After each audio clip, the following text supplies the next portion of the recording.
Hey guys, here's our next plant. I'm in the parking lot out in front of Steed Hall. So in the medians all out in this parking lot, we have Ilex cornuta Carissa. Cornuta, the species or specific epithet, signifies that this is a Chinese holly. I will ask you that at some point in time. And so Carissa holly is the common name. The leaf arrangement is alternate. The leaf form is simple.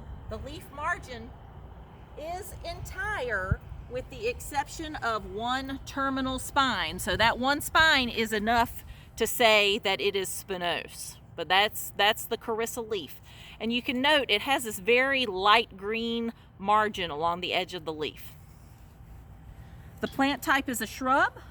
The habit is broadleaf evergreen.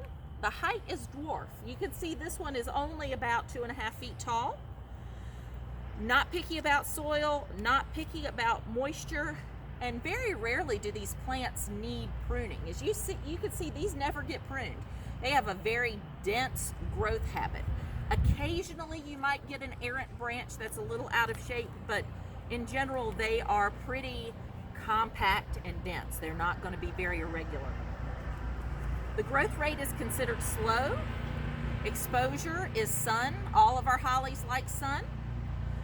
Climactic hardiness zone is 7 to 9. Our landscape uses are foundation, groupings, masses, and low border. And with that, I want to say, at my previous place of employment, we had a pool complex that had various terraced areas. And they didn't want to fence them with actual fencing. We fenced them with these.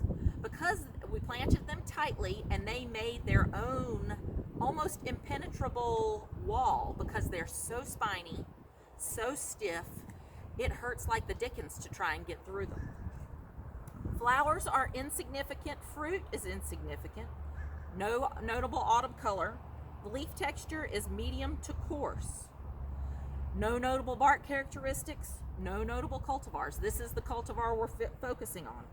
This plant is susceptible to scale.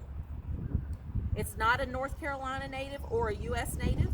It's not invasive. It is, however, salt tolerant. When it comes to other information, this cultivar in particular is less cold hardy than other cornuta cultivars. We've already talked about its incredibly dense growth. And then I wanted to point out, one of its parents is Ilex cornuta rotunda. And one of the negative points to this plant is that it often will revert. So when that happens, this is its parent, rotunda. This is really impenetrable. You do not ever want to try and tackle this with all these stiff spines. But that is an issue with this. For your references, this is Endure, page 525, Half Acre, page 83. And as I mentioned, we're in the parking lot medians here in front of Steed Hall. There's plenty for you to take a gander at.